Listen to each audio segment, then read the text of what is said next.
अस्सलाम वालेकुम नाज़रीन, स्पेशल ट्रांसमिशन आप मुलाहिज़ा कर रहे हैं 24 न्यूज़ पर। आज की जो अहम तरीन खबर ये है कि वो खबर ये आई जो हमने देखा कि वज़ीर इत्तलात परवेज़ रशीद ओहदे से मुस्ताफ़ी हो गए हैं, उनसे इस्तीफ़ा ले लिया गया और ख़बर की तहकीकात मुकम्मल होने तक वो अपने ओहदे से अलग रहेंगे। एक कमेटी बनाने की भी तजवीज़ दे दी गई और कमेटी बना दी गई जिसमें पुलिस और एजेंसीज़ की आला सतह की तहकीकाती टीम बनाई जा रही है जो कि तहकीकात करेगी और ये भी कहा जा रहा है कि डे टू डे उस पर अपडेट जो है वो की जाएंगी ताकि इसको जल्द अज जल्द इस मामले को निपटाया जा सके। खबर किसने लीक की, किसने फीड की? अस्करी क़यादत ने खुले आम ही कहा है कि तहकीकात करवाई जाए और इस केस को जल्द अज जल्द निपटाया जाए। इसी मामले पर सबसे पहले बात करेंगे और आज हमने कराची में भी देखा कि अफसोसनाक वाक़या पेश आया, वहाँ पर भी कई अफराद ज़ख्मी हो गए हैं और कई अफराद जहाँ भाग भी हो गए हैं, उसको भी हम एड्रेस करेंगे। लेकिन सबसे पहले अपने मेहमानों का तारुफ आपसे कराती चलूँ। मेरे साथ मौजूद है सीनियर तज्ज़ियाकार, सीनियर सहाफ़ी चौधरी ग़ुलाम हुसैन साहब, पाकिस्तान मुस्लिम लीग नवाज से हमें ज्वाइन किया है ज़हीम कादरी साहब ने, उन्हें अपने प्रोग्राम में खुशामदीद कहते हैं। इसके अलावा तज्ज़ियाकार सीनियर सहाफ़ी में ज्वाइन कर रहे हैं जनरल रिटायर्ड ग़ुलाम मुस्तफ़ा साहब, आपको भी अपने प्रोग्राम में खुशामदीद कहते हैं। इसके बाद हमें आरिफ निज़ामी साहब भी ज्वाइन करेंगे और खुर्रम नवाज गंडापुर साहब भी मेरे साथ मौजूद होंगे। साथ साथ मुझे इस्लामाबाद स्टूडियो में ज्वाइन किया है मुजाहिद बरेलवी साहब ने भी, उन्हें भी प्रोग्राम में शामिल गुफ्तगू रखेंगे। सबसे पहले ग़ुलाम हुसैन साहब आपसे मैं जानना चाहूँगी कि हमने देखा कि इस्तीफ़ा आ गया है, ये पहला इस्तीफ़ा है, इसके अलावा भी और भी इस्तीफ़े आते हुए आपको दिखाई दे रहे हैं? सबसे पहले तो इस बात की मुझे कन्फर्मेशन दीजिए।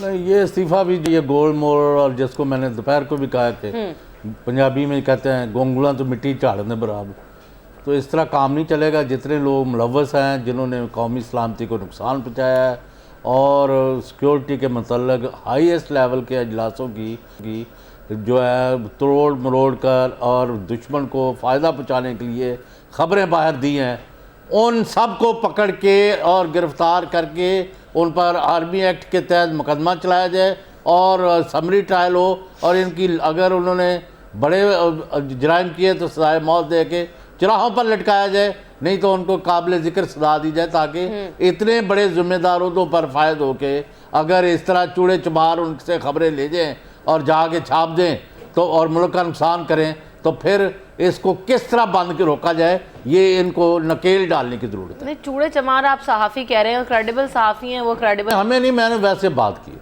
अच्छा, ठीक है। मेरे साथ ज़हीम कादरी साहब भी मौजूद है। ज़हीम कादरी साहब, हमने देखा कि वज़ीर दिफ़ा ख्वाजा आसिफ भी इस वक्त दुबई में मौजूद है। अभी कहा तो उन्होंने ये है कि शादी की तकरीब अटेंड करने गए हैं, लेकिन बहरहाल तुर्की का दौरा भी उनका मनसूख कर दिया गया और मुस्ताफ़ी भी हो गए परवेज़ रशीद साहब, जबकि पाकिस्तान पीपल्स पार्टी ये कह रही है कि भाई चौधरी निसार को भी मुस्ताफ़ी होना चाहिए, उनका इस्तीफ़ा भी आएगा? देखें, मज़ाक़ खेज़ गुफ्तगू की आज ख़ास तौर पर एतजाज़ हसन साहब ने, जिस तरफ वो बातों को ले जाना चाह रहे हैं और अगर कोई पॉइंट स्कोरिंग कर रहे हैं तो मैं उसको यकसर मुस्तरद करता हूँ और सवाए सियासत के कुछ और नहीं समझता। जहाँ तक इस पर्टिकुलर मसले का ताल्लुक़ है, एक तो सबसे पहले ये फ़ैसला जो कि हो चुका कि ये लीक नहीं है, क्योंकि दोनों वो फ़रीक़ैन जिसको इसमें इसका ज़िक्र किया गया था कि जिनके दरमियान ये गुफ्तगू की गई है, इस बात की खालिसतन जो है वो तरदीद कर चुके हैं, यानी कि ISPR भी और जनाब शहबाज शरीफ साहब भी इस बात की तरदीद और मजम्मत कर चुके हैं कि उन्होंने ना तो इस तरह की कोई बात की और ना ही किसी ने उनके साथ बात की। तो इसको लीक कहना would be practically, legally, constitutionally would be uncorrect. अब आया बात इस बात पर कि एक कॉन्स्पिरेसी थ्योरी, वो ये कि ये खबर एक अखबार में छपी, जहाँ यकीनन जो सहाफ़ी हैं, मैं अभी उनकी किसी क्रेडिबिलिटी पे तो बिल्कुल भी डिस्कस नहीं कर सकता, लेकिन एक गैर मारूफ सहाफ़ी थे, उस खबर को छापा और आज दिन तक जाहिद अहमद साहब की बनाई हुई कमेटी पर उन्होंने आके ना तो अपने सोर्स को डिक्लेयर किया, ग़ुलाम हुसैन साहब बैठे हैं, बरेलवी साहब बैठे हैं, दरख्शां सितारे हैं सहाफ़त के, प्रिंट मीडिया रिपोर्टिंग से लेके इदारों के सरबराहों तक का सफ़र तय करने वाले लोग हैं, वहाँ पे कुछ तरीक़ाकार हुआ करता है। वो तरीक़ाकार हुआ करता ये है कि जब एक खबर छापी जाती है रिपोर्टर्स की तरफ से, मैं भी सेक्रेटरी इंफॉर्मेशन की पहली जॉब थी सन 2000 में, आज 16 बरस गुजर गए, इनके आगे तो तिफले मकतब हूँ, लेकिन जो सीखा वो ये था कि एक ड्यूटी हुआ करती है डेस्क इंचार्ज की कि अगर कोई खबर उसके पास आए तो उसकी दौर तस्दीक की जाए। अब इसको मैं लेके जाता हूँ उस तरफ जहाँ बयान आया है प्राइम मिनिस्टर हाउस का, मैं पूरी बात समझा दूंगा, अर्ज कर दूंगा तो कुछ बातें शायद जरूर समझा दें, लेकिन ये जो तासर बन गया है मुस्लिम लीग नून के अंदर कि वज़ीर आज़म नवाज शरीफ साहब की जो जब से उनकी सेहत ख़राब हुई और वापस आए उनकी साहबजादी मरियम नवाज शरीफ जो हैं उन्होंने उनका कैरियर और उनकी हुकूमत और उनकी पार्टी तबाह करने में कोई कसर नहीं छोड़ी। ये तो और ये भी जो लीक है या प्लांटेड स्टोरी है या फीडिंग है, ये भी उन्हीं के ज़ेरे असर हुआ है। तो ये तो बड़ा शर्मनाक काम है। जवाब ले लेना। मैं इस कॉन्स्पिरेसी थ्योरी की ना सिर्फ मजम्मत करता हूँ बल्कि शदीद मजम्मत करता हूँ और इसको खालिसतन सियासी रंग देकर हुकूमत को कमज़ोर करने की एक साजिश करा देता हूँ जो ये बात कर रहे हैं। अभी कोई चीज़ अनर्थ नहीं हुई चौधरी साहब। आप देखें कि जो मैं बात तो वजीर का मैं उसी तरफ हाजिर हो रहा हूँ। ये पढ़ लें आप। ओहो, मैंने पढ़ा हुआ है, मैं उसी तरफ आ रहा हूँ। इसमें खालिसतन लिखा हुआ है कि उस खबर की तरदीद और तस्दीक नहीं की गई जो कि खालिसतन इंचार्ज का काम था, और लैप्स जिसकी बात की गई है इंफॉर्मेशन मिनिस्ट्री की तरफ से कि उन्होंने इस खबर को रुकवाने की और इसकी तरदीद करने की कोशिश क्यों नहीं की। अब ये बड़ी सिंपल और स्ट्रेट फॉरवर्ड बात मैंने कर दी। बड़े बड़े साफ़ी हैं, अभी आरिफ निज़ामी साहब आएंगे, वो लोग हैं जो खबर बनाने से लेके छापने तक और चलाने तक आज इदारों के सरबरा माशाल्लाह ताला। मैं तो तिफले मकतब फिर अर्ज करूँगा। लेकिन रजीम ये है, मैंने रजीम अर्ज कर दी, इस रजीम को ही इन्वेस्टिगेट करना है। एक मैंने ये साबित कर दिया कि ये लीक नहीं है, ये कैटेगोरिकल एक स्टोरी आई है। अगर ये लीक की बात होती तो दोनों फरीकैन इसकी तरदीद ना करते, वो तरदीद कर चुके इसलिए ये लीक नहीं है। लेकिन मुजाहिद साहब, हम ये देख रहे हैं कि सिरल इस वक्त मुल्क से बाहर मौजूद हैं और ये भी कहा जा रहा है ज़राए के मुताबिक, इतलात ये आ रही हैं, ये मैं नहीं कह रही हूँ, इतलात ये आ रही हैं कि वो तमाम तरीन इंफॉर्मेशन दे के, तमाम तरीन मालूमात दे के पूछगछ उनसे हो चुकी है और फिर वो बाहर चले गए हैं। क्या वाकई ऐसा है मुजाहिद साहब? एक तो मैं ये बता दूं, वाकई कोई सिरल कोई इस तरह के सहाफ़ी नहीं है और मुझे सॉरी टू से ये मुझे नहीं पता, चौधरी साहब भी बड़े और लोग भी सीनियर रहे हैं कि अगर वाकई उनको इंफॉर्मेशन मिनिस्ट्री में बुलाकर कोई खबर दी गई तो सहाफ़ी इस तरह ना GHQ जाता है ना इंफॉर्मेशन मिनिस्ट्री जाता है। हाँ। हमने भी 30 साल गुजारे हैं, 35 साल इस सहाफ़त में। और सॉरी टू से चौधरी गुलाम हुसैन साहब, मुझे ऐसा लग रहा है कि हम लोग जो एंकर पर्सन हैं या तजिया निगार हैं या सहाफ़ी हैं, वो अब स्टेटमेंट देने लगे हैं, बयान देने लगे हैं, जो हमारा काम नहीं है। मैं मियाँ साहब पर बहुत क्रिटिसाइज़ कर सकता हूँ, मैं पीपल्स पार्टी भी कर सकता हूँ, खुद यहाँ बैठकर हमने तो कराची में MKM को भी फेस किया है, उनके बारे में सब बात करते हैं, इसीलिए थोड़ा उलझ रहा है मीडिया को। सॉरी टू से रमशा आप वो हैं कि हम एक अच्छा चौधरी साहब देखें, हम ये जो सूरत हाल हो रही है, मुजाहिद साहब का मैं कमेंट आगे लूंगी क्योंकि वहाँ पे कुछ मसला है। चौधरी साहब हमने ये भी देखा, गुलाम साहब से, गुलाम मुस्तफा साहब को भी शामिल गुफ्तगू करना चाहूँगी। गुलाम मुस्तफा साहब, आपने देखा कि सिरल तो गए हैं, दूसरी जानिब अब ये जो इस्तीफे आ रहे हैं, आप समझते हैं कि इसके बाद और भी इस्तीफे आएंगे?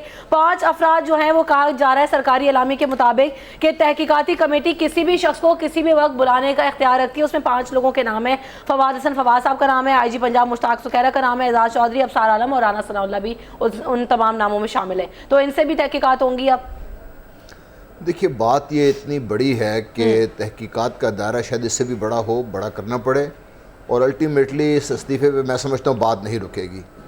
कादी साहब ने बड़ी अच्छी तरीके से वजाहत कर दी, मैं थोड़ा सा और इसको दूसरे एंगल से बात करना चाहूँगा। सबसे पहले तो वज़ीर-ए-आज़म हाउस से ये ख़बर, जिस तरीके से कोर कमांडर्स ने कहा, और आज जो एक एलामिया भी आया है, एक प्रेस रिलीज़ आई है प्राइम मिनिस्टर हाउस से, जिसमें कहा गया प्लांटेड थी स्टोरी, यानी कि गलत खबर को फीड किया गया है या प्लांट किया गया है, यानी कि लगाया गया है बीच में, और उसके बाद इससे नेशनल सिक्योरिटी को एक धचका लगा है। तो ये चीज़ें इंपॉर्टेंट है तीनों को, नेशनल सिक्योरिटी नंबर 1, नंबर 2 खबर को फीड करना या प्लांट करना, और जो ये मामलात हैं ये बहुत ही ज़्यादा सीरियस हैं। देखिए, अब एक अच्छा, और फीड करने की बात की, गुलाम मुस्तफा साहब मुझे बताइएगा कि तो मेरे मास्टरमाइंड कौन है? इस पर भी तो सवाल निशान लग रहा है ना। परवेज रशीद साहब से इस्तीफा तो ले लिया, लेकिन लगता आपको ये कि परवेज रशीद ने ये काम करवाया होगा होलसेल, या इसका मास्टरमाइंड कोई और आप समझते?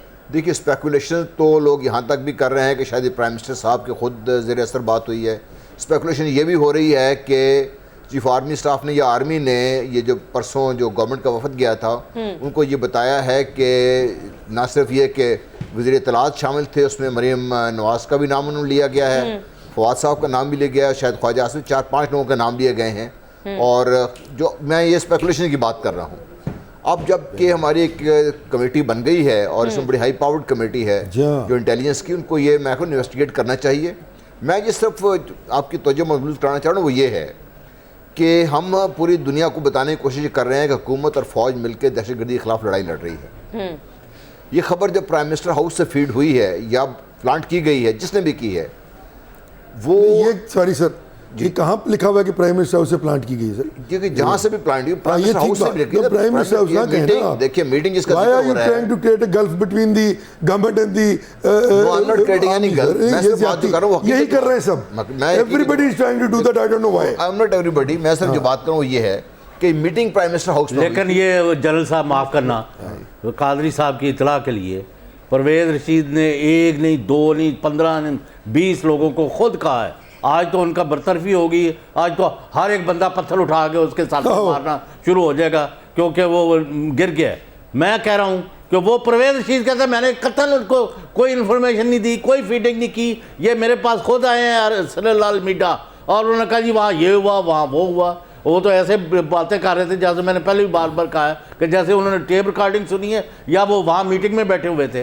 परवेज़ रशीद ने ये खबर प्लांट नहीं की। अगर ये चार्ज है कि उन्होंने उस साहब को जो बरेलवी साहब के नज़दीक वो बहुत बड़े बैनुल-अक़वामी और पूरी दुनिया से भी आगे और दूसरे जहानों के भी बहुत बड़े कभी नाम ही नहीं सुना उनको क्यों नहीं रोका कि वो पाकिस्तान की अच्छा साहब, मुझे यहाँ पर इमरजेंसी में ब्रेक लेने के लिए कहा जा रहा है। मुझे आरिफ निज़ामी साहब ने भी ज्वाइन किया। ज़हीम गाय साहब बहुत माजरत के साथ मुझे कता कराने के लिए माजरत। ब्रेक लेते हैं, ब्रेक के बाद वापस आएंगे। आरिफ निज़ामी साहब हमें ज्वाइन कर चुके हैं। जो गुलाम हुसैन साहब ने सवाल उठाया उसका जवाब लेंगे आफ्टर दिस ब्रेक।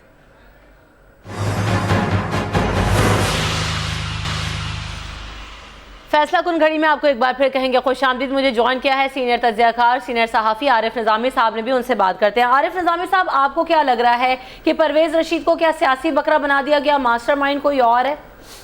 अमूमी तौर पे तो तासर ये दिया जा रहा है, जो ट्वीट्स आ रही हैं, तारुल कादरी साहब का भी रिएक्शन इसी किस्म का है।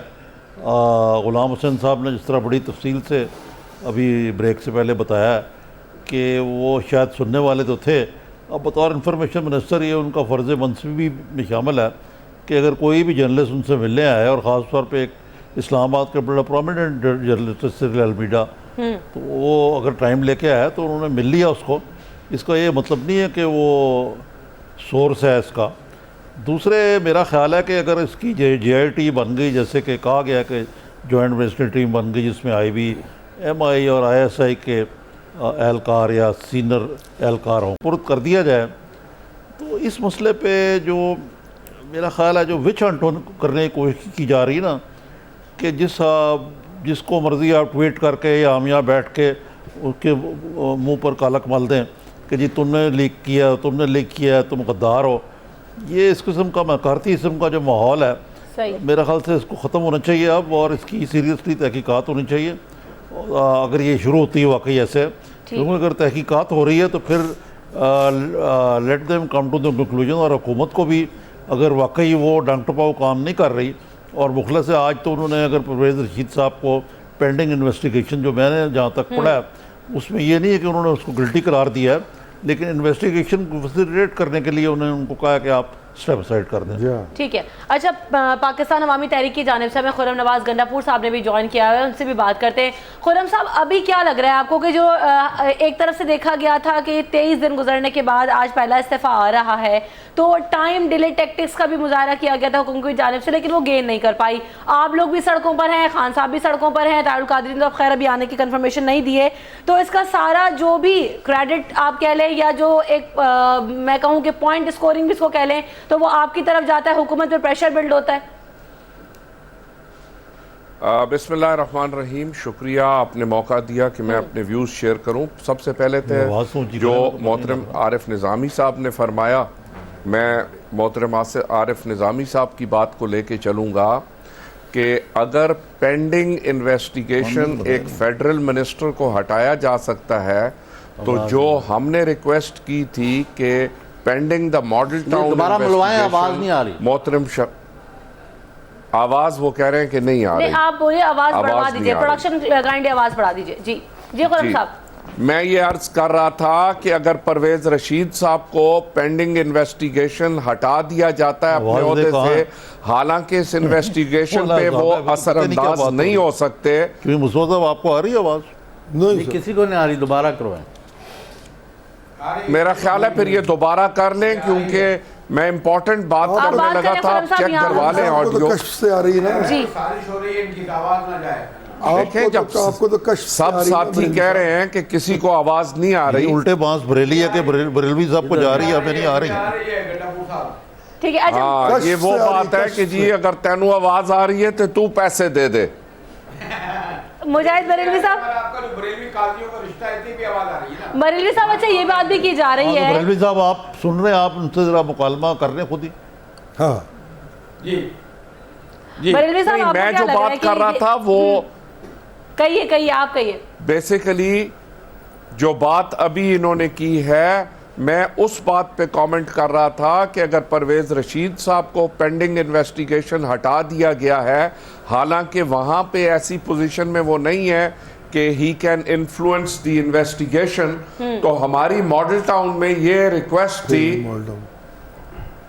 कि चीफ मिनिस्टर पंजाब जो हैं, जो कि खुद डायरेक्टली पुलिस के हेड हैं, तो उनको अगर टेम्परेरली हटा दिया जाए और एक शफाफ इन्वेस्टिगेशन हो जाती मॉडल टाउन पे, तो वो मामला भी आज तक ना खड़ा होता। सही। दूसरी बात जो मैं कहना चाहता हूं वो ये है कि हम लोगों ने और डॉक्टर तारुल कादरी ने अनाउंस किया कि हम लोग 2 नवंबर की एहतजाज में शिरकत कर रहे हैं, लेकिन इस हुकूमत की जो बौखलाहट का अंदाज है, ऑलरेडी मॉडल टाउन लाहौर में कंटेनर्स लाए जा रहे हैं और 3 दिन से हमारे वर्कर्स को पकड़ा जा रहा है। यह बौखलाहट का हाल है इस हुकूमत का। अभी तो डॉक्टर तारुल कादरी की फ्लाइट की अनाउंसमेंट नहीं हुई। अगर उनकी फ्लाइट की अनाउंसमेंट हो गई तो यहां तो एक और हंगामा बर्पा हो जाएगा और फ्लाइटें फिर डाइवर्ट होना शुरू हो जाएंगी। इसका मतलब जो इन्होंने इम्कानात हैं केपी कि खुर्रम साहब के आने के रास्ते उनके? बंद करके किया, ये कौन सी जमहूरियत है? खुर्रम साहब उनके आने के ये लोग इम्कानात हैं, जमहूरी इसका असूलों मतलब- की बातें तो करते हैं, लेकिन जो इनके अमल हैं वो कहीं भी जमहूरियत से मुताबिकत नहीं रखते। ठीक। और लास्ट बात मैं ये कहूं कि ये जो इन्वेस्टिगेशन है ये बड़ा सीरियस मामला है। It's a matter of national security. उसमें जो भी आदमी जिम्मेदार हो, चाहे वो यूनिफॉर्म में हो चाहे बगैर यूनिफॉर्म के हो, we have to get to the bottom of this. अगर इस लेवल की मीटिंग्स की बातें ठीक। आम जर्नलिस्ट को पता लगनी शुरू हो जाए फिर हुई बात। तो इसका मतलब है कि तो नेशनल जर्नलिस्ट जो हमें स्ट्रेटजी आपका point आ गया, आप कमाल ब्रेक बात मुझे कर कहा जा रहा है, रहे हैं, जनाब साहब, हमारा तो ब्रेक काम ले ही लेते हैं। खबर निकालना है और ढूंढना है, ये तो हमारा पेशा है। अगर हम ना खबर करें तो आपको निकालने का कैसे ये अपना पता मतलब नहीं है लगेगा? मोहतरम कि चलिए, नहीं, इस ये गुफ्तगू बात को मैं आगे आपसे बढ़ाते हैं। बिल्कुल ब्रेक यहाँ पे agree जरा नहीं ले करता। लेते हैं, ब्रेक मैं- लेते हैं, क्योंकि आपको आवाज अगर- सब मैं डिस्टर्ब बिल्कुल हो रही है। बर्दाश्त ब्रेक नहीं के करूंगा बाद किसी वापस आते हैं। किस्म का वो अगर कदम किसी जर्नलिस्ट नेशनल के हाथ सिक्योरिटी की में आ बुनियाद पर जाते हैं। जर्नलिज्म पे। ठीक है, ब्रेक लेते हैं यहाँ पे, ब्रेक के बाद जी। वापस आते हैं गुफ्तगू के सिलसिले को यहीं से। After this break stay tuned with us. Special transmission में एक बार फिर कहेंगे खुशामदीद। मुजाहिद बरेलवी साहब, आप इस्लामाबाद में मौजूद हैं, वहाँ आपको क्या सूरत हाल दिखाई दे रही? क्योंकि एक ये तो खबर आ गई, ये बहुत बड़ी खबर है और सब हलकों की जानिब से यही कहा जा रहा है कि हुकूमत बहुत ज़्यादा बौखलाहट का शिकार है। आज वज़ीर आज़म का जलसा भी देखा हमने, बॉडी लैंग्वेज उनकी देखी, कुछ शेकी से दिखाई दे रहे थे। अच्छा, एक तो मैं गंडापुर नहीं, भाई साहब से जवाब देंगे मेरी कहना बात। चाहूँगा, जी। जरा बहुत ज़्यादा सीरियसली इसको ना लें कि कल हम तायल कादी साहब से जब हमारी गुफ्तगू हो रही थी और मैं और नसीम ज़हरा जो बड़ी सीनियर जर्नलिस्ट हैं, दोनों ये कोशिश कर रहे थे कि हम अपने मोहतरम अल्लामा डॉक्टर तायल कादी साहब से पूछे कि जब इतनी फैसला कुन घड़ी आ गई है वतन अजीज़ पर, तो आप जो है कभी मोरक्को जा रहे हैं, लंदन जा रहे हैं, यहाँ आ रहे हैं, तो पाकिस्तान कब आने का इरादा है? तो उन्होंने कहा कि मुजाहिद साहब और मेरा बड़ा एहतराम का रिश्ता है और एक और भी रिश्ता है ना, वो बरेली वाला भी मामला, ये भी ध्यान में रखिएगा। तो हमने कहा भाई आप कब आ रहे हैं? तो उन्होंने कहा मेरे बहुत पहले से प्रोग्राम है। तो अगर कादरी साहब ये कह रहे हैं कि वो 2 नवंबर से पहले नहीं आ रहे, तो ज़हीम कादरी साहब को एक तो बात ये जहन में रखना चाहिए, कोई बहुत बड़े ख़तरे की बात नहीं है जो कुछ हो रहा है, वो तो उसके सबब असबाब और भी हैं। और इस पूरी सूरत हाल में मुझे ऐसा लग रहा है, सॉरी मैं अपने चौधरी साहब से कहूँगा कि पॉलिटिकल फोर्सेज और सब तो गलतियाँ कर रहे हैं, और जैसे हमारे पिंडी पारा वाले बिल्कुल पाक साफ तमाम चीज़ों से धुले धुलाए हैं।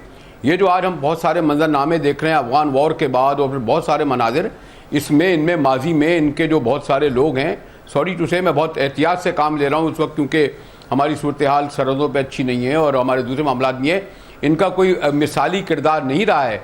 पाकिस्तान की सियासत में आज बहुत सारे जो मसाइल और मसाइब हैं वो ज़िया-उल हक से लेकर मुशर्रफ साहब के पैदा करदा हैं, और बाद में भी उनकी जो बाक़ियात यहाँ मौजूद हैं, चाहे वो आप पारा पिंडी में भी हों, वो भी ये सब अपने को अपने तौर पर एक बहुत मैं फिर मुझे लिए मुश्किल हो रही है मैं उनके लफ्ज़ इस्तेमाल करूँ। तो ये ठीक है कि मियाँ साहब की गलतियाँ या खामियाँ, और अगर ये जो स्टेप उठाया गया है परवेज़ रशीद साहब का, और हमारे चौधरी अत्तार हसन साहब क्योंकि ज़रा ज़्यादा पुरजोश हैं अपने चौधरी निसार के सिलसिले में, वो कहते हैं जी चौधरी निसार को पकड़ो। ये जो पूरा मंजरनामा हो रहा है, हम में से कोई ये नहीं चाहेगा कि जिस तरह भी मियाँ साहब आए हैं, चाहे उसमें कुछ धांधली भी हुई हो, कुछ वोट भी चुराया गया हो, लेकिन अब ये जो 2018 तक आ रही है, उससे पहले अगर कोई ये कोशिश की गई कि मियाँ साहब को बाहर कर दिया जाए किसी भी तौर पर भी, तो ये मुनासिब नहीं रहेगा। ये बात जहन नशीन रहे। और आरिफ निज़ामी साहब जैसे लोग बड़े सीनियर बैठे हैं, मुझे इस बात की इजाज़त करते हुए ज़रा मुश्किल हो रही है कि मैं इस तरह की बात कहूँ, लेकिन ये ज़रूर पेश नज़र रखें। और दूसरे आरिफ साहब से भी मैं जानते हैं कि हमें कुछ हमारे एंकर और कुछ हमारे तजिया निगार वो स्टेटमेंट देने लगते हैं, बयान देने लगते हैं, जो हमारा कतई काम नहीं है कि मियाँ साहब को जाना चाहिए या मियाँ साहब को रहना चाहिए, फ़लाँ आ रहा है या फ़लाँ जा रहा है। तो मैं तो ये कहूँगा कि ये ज़रा मोहतात तरीके से हम इस वक्त इन तमाम मसाइल पे गुफ्तगू करें कि खाली जो है वो सिर्फ मियाँ साहब ज़िम्मेदार नहीं है, या मियाँ साहब ही को सिर्फ फांसी फ़ौरन नहीं देनी चाहिए, बाकी जो इधर वाले मामले हैं ना जो दीगर, उन पे भी नज़र रखनी चाहिए। अच्छा ठीक है, मैं इसको रिस्पॉन्ड करना चाहूंगा और मैं एहतियात वाली जबान इस्तेमाल करने वाला आदमी नहीं हूं। मॉडल टाउन के कातिल जो हैं, मॉडल टाउन का कत्ले आम जो हुआ, मैं बड़ा हैरान होता हूं जब ये 2018 की बातें करते हैं। मॉडल टाउन में हमारी बेटियां मारी गई, हमारी बहनें मारी गई, उस पे कौन इन्वेस्टिगेशन करेगा? मियां शहबाज शरीफ चीफ मिनिस्टर थे इस सूबे के। आप मुझे बात करने दें, मैंने आपकी बात बड़े आराम से सुनी है। चले गए आप मुझे बात करने दें। चले गए, आप चले गए ना, छोड़ के आप चले गए। मैं इधर तुम्हारे सामने बैठा हूं, आप कौन होते हैं ये फैसला करने वाले कि कौन छोड़ के चला गया और कौन नहीं चला गया? ना करें खुर्रम नवाज गंडापुर गए ना। You have no bloody business to say के छोड़ के चले गए। नहीं खुर्रम साहब चले, इस बात को No, he has no bloody business talking like this। ठीक है, छोड़ के चले गए। जब अगले 10 साल चले गए थे सऊदी अरेबिया, ये कहाँ छुपा हुआ था? Don't say like this। नहीं, कोई नहीं। मैं I will talk like this and I don't give a damn about what you think। Barelvi साहब जो फौज को गालियां नहीं, if you want to put me up to the program, I don't care। देखिए इस तरह से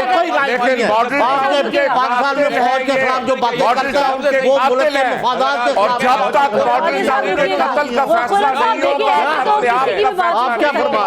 हम यहाँ बैठे हुए हैं, इंशाल्लाह लेके रहेंगे।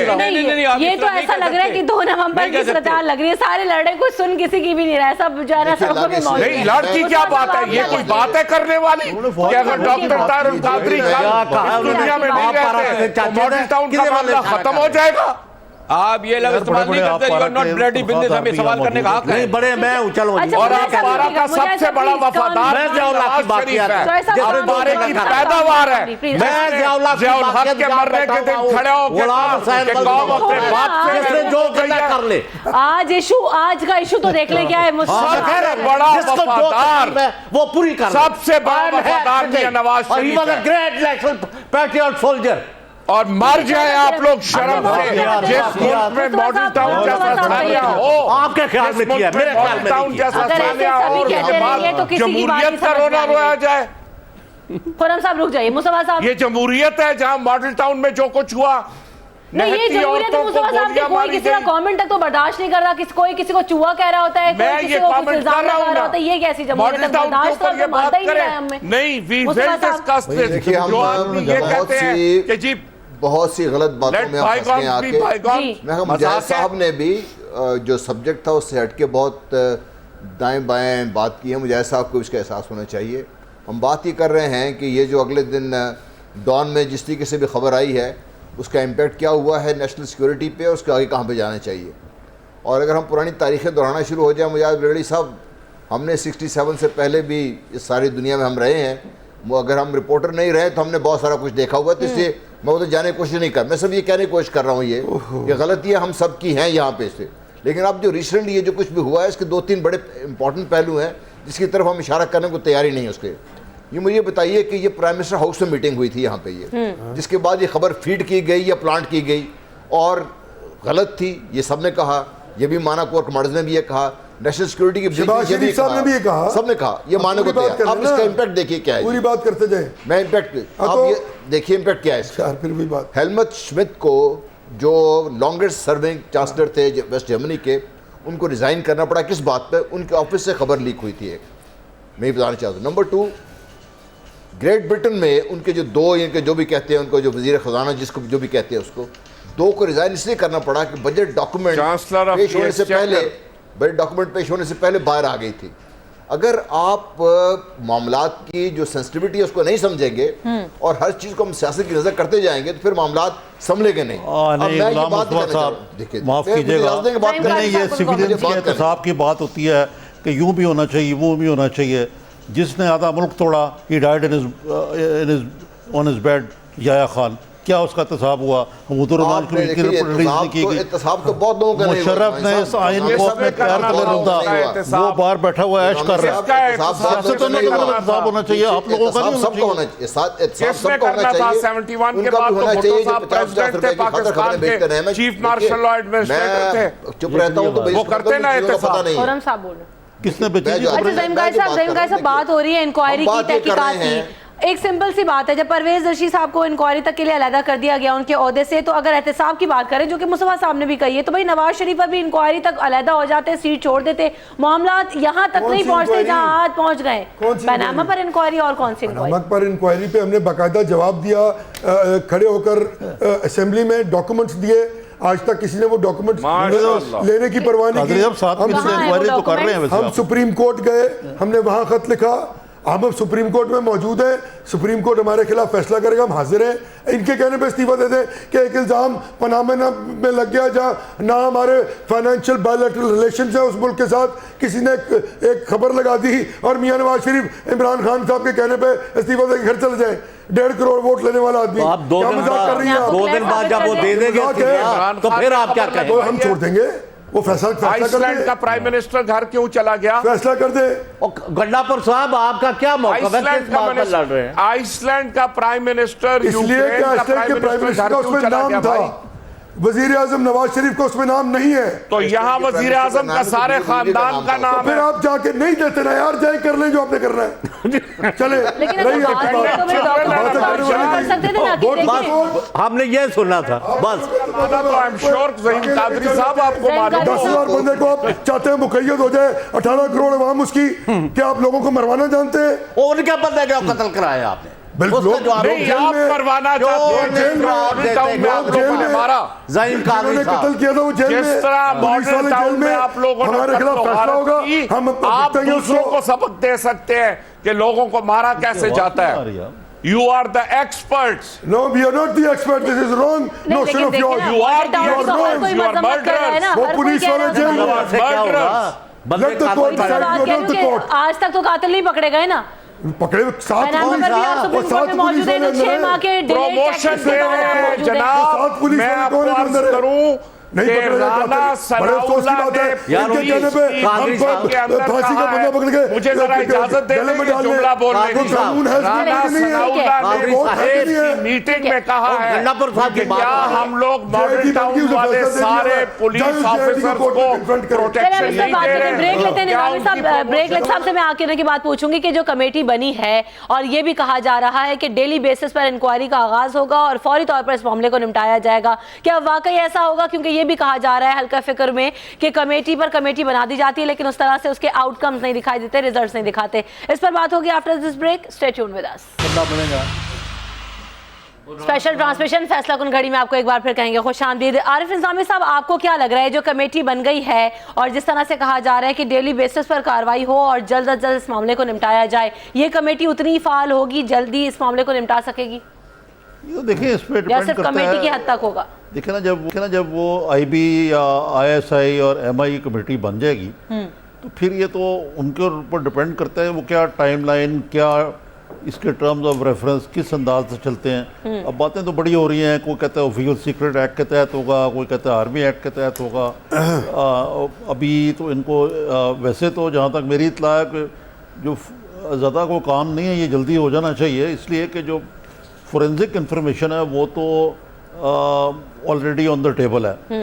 और एक फ़ौज के अंदर ये एक बेचैनी पाई जाती है इस मामले में कि इस मामले को आज 23 दिन हो गए हैं, बहुत सही। लंबा लटकाने के बाद आज इसकी कुछ थोड़ी सी पेशरफ्त हुई है। इसको इतना लंबा लटकाया जाना चाहिए नहीं था। और इसमें दरअसल थोड़ा सा ज़रा फ़र्क है, लोग इसको मीमो गेट से कंपेयर करते हैं। मीमो गेट के जो किरदार थे वो पाकिस्तान से बाहर थे मसलन, और वो एक वैसे हायर कमीशन था at the level of the supreme court commission जो था। यहाँ पे जो ये प्लेयर्स हैं ये पाकिस्तान के अंदर हैं, और मेरा ख़्याल है सबसे पहले तो ये देखना चाहिए कि ये पाकिस्तान से जाए ना। और सिरिल मीडिया को भी जब तक ये तहकीकात मुकम्मल नहीं हो जाती थी, उसकी स्पिरिट ये थी कि उनको, अगरचे मैं ख़ुद उसमें मोहम्मद मुआवन था कि उनको ECL से हटवाने में, लेकिन उनको बैरून मुल्क नहीं जाना चाहिए था जब तक कि इस मामले में दूध का दूध और पानी का पानी नहीं होता। लेकिन इसमें ज़्यादा देर लगने की मुझे कोई लगता नहीं है, अगर कि सबकी नीयत हो कि इसमें कोई नतीजा निकालना है। ठीक है, तो नियतें हैं। मुस्तफ़ा साहब, आपको क्या लग रहा है कि सिर्फ जो सिलसिला है परवेज़ रशीद के इस्तीफे का, उसके बाद आगे कहानी कहाँ जाती है, आपको दिखाई दे रही है? मजीद इस्तीफे और नॉट? देखिए, स्पेकुलेशन में जैसे पहले भी कह रहा था, स्पेकुलेशन तो हम कहाँ तक भी लेके जा सकते हैं, लेकिन जिस तरीके से ये सब कुछ हुआ है इससे लगता ये है कि सिर्फ यहाँ तक बात नहीं रुकेगी, कुछ और भी हेड्स विल रोल। और जिस समय पहले मैं कह चुका हूँ कि जो वेस्ट जर्मनी के जो लॉन्गेस्ट सर्विंग चांसलर थे उनको रिज़ाइन करना पड़ा था इसलिए कि उनकी ऑफिस से एक लीक हुई थी ये। ठीक, तो ये इस लेवल तक बात जा सकती है, क्योंकि बड़ा सीरियस इशू ये है। इशू ये नहीं है सिर्फ कि भाई बात आई क्या भाई, इशू ये है कि इतनी बड़ी मीटिंग हुई है, प्राइम मिनिस्टर जिसमें मौजूद थे खुद, उस मीटिंग की जो भी रुदात थी वो बाहर आ गई और इस तरह नहीं आनी चाहिए। बिल्कुल ठीक है, वक्त बहुत कम है हमारे पास। सईम काजी साहब का भी कमेंट ले लेते हैं, क्योंकि उन्होंने भी फिर हमारे साथ नहीं होना चाहना है। फिर वही बात करूंगा कि दोनों फरीकैन जिनका जिक्र किया गया था इस खबर में, उन्होंने इसकी शदीद मुजम्मत और तरदीद कर दी थी, ISPR ने भी और जनाब मोहम्मद शहबाज शरीफ साहब ने। तो इसको लीक कहना मेरे ख्याल में जो सिलेक्शन ऑफ वर्ड तो लीक नहीं कह रहे, स्टोरी कह लें, वहां से बाहर खबर आ गई, वाकया हुआ ही नहीं, ये वाकया हुआ नहीं ना सर। मेरा आपसे एक सवाल है सर कि ये अभी तक ये नहीं समझ आई, एक तरफ कहते हैं कि फैब्रिकेटेड है, दूसरी तरफ कहते हैं कि लीक की गई है। अभी ये भी नहीं तयन हो सका कि ये जो दोनों मीटिंग्स हुई थी, एक अच्छा मुझे अगर इजाजत दें मुझे, क्योंकि दोनों फरीक़ों ने इसकी तरदीद कर दी थी ना जी, उसके अंदर क्या व्हाट ट्रांसपायर्ड एक्चुअली, ताकि हमें पता लगा कि या तो एक सफ़ेद झूठ है या कि बात हुई है लेकिन वो बाहर नहीं निकालनी चाहिए थी, यहाँ इस पे बहस हो सकती है। पहले ये फैसला होना चाहिए कि वो बात लेकिन ये सब कुछ डिपेंड करेगा कि जो इस मामले में जो इंक्वायरी होगी वो TOR जो है उसके क्या बनेंगे। मेरी राय में तो अब ये मामला इतना सीरियस हो गया कि इसकी आला सतह पे सुप्रीम कोर्ट के जजेस के लेवल पे कमीशन बनाना चाहिए, क्योंकि किसी भी फरीक को इस मामले में विच हंट करने की इजाज़त नहीं होनी चाहिए। देखिए बात आपकी सही, मुझे अगर इजाज़त दें मैं थोड़ी बात ही करना चाहूँ। देखिए मैं आपसे एग्री करता हूँ, सिर्फ मैं एक बात ऐड करूँगा, सिर्फ मैं एक बात ऐड करना चाहूँगा कि व्हाट विल हैपन, आप सुप्रीम कोर्ट के जजेस की भी अगर कमीशन बना देंगे, कमीशन बनने के बाद जो मॉडल टाउन के ऊपर जस्टिस बाकर नजफी की कमीशन थी उसके साथ क्या हुआ? राइट है क्या? नहीं राइट क्या है, आप लोगों की बात मॉडल टाउन की बांसुरी बजाई जाते हैं, लोग जेल में साथ लोग उनको क्या कर रहे हैं, कोर्ट में डिसाइड कर रहे हैं या आप डिसाइड कर रहे हैं? बेकार साथ लोग हैं, फिर आप ना करें तो फिर आपके कहने पे फांसी लग जाए नहीं है। Let's decide, let's get it decide by the court. जी देखिए बात इस हद तक अजीब बात है यार, अजीब तो फिर ये बयान कर देना कि मॉडल टाउन का तो मॉडल टाउन कोर्ट में है ना, कोर्ट में जाए गए हुए टाइम के लिए जरा रखिएगा, जो कोर्ट फैसला करेगा और कबूल कर लेंगे, आपके कहने पे फांसी का बंदा गले में डाल, मैं उसका जवाब देता जो दिन दहाड़े गोलियां मारते हुए वो आप प्रमोट करके बाहर भेजते गए, गोलियां मार दी जेल में लोग यार। Let the court decide. आपके तो कहने पे वीडियो देखो, हम नहीं मानते तुम्हें, हमारी बात पे क्या मुल्ज़िम है? आंखों को ऐनक लगाएं, गलत कह रहे रहीम हैं कादरी साहब, आंखों को ऐनक लगाएं और वो लगी वीडियो हुई है फिर ना, तुम देखें। कोर्ट के डिसीजन के बगैर आपका फैसला तस्लीम नहीं करेंगे, सॉरी नहीं करेंगे तो आप लोग इंशाल्लाह फांसी इसी पे होंगे, आप देख लेंगे। अल्लाह को पता है, कोर्ट को पता है, इंशाअल्लाह। ठीक है, हमारा अपना वली है, आप भी इधर हैं और मैं भी इधर हूँ, आप भी इधर हैं मैं भी इधर हूँ, मैं भी इधर ही हूँ, मैं भी इधर हूँ, आप भी इधर हैं। रुकिएगा, ठीक है, यहाँ पे ब्रेक लेते हैं, ब्रेक के बाद वापस आएंगे, गुफ्तगू के सिलसिले को आगे बढ़ाएंगे। Stay tune with us.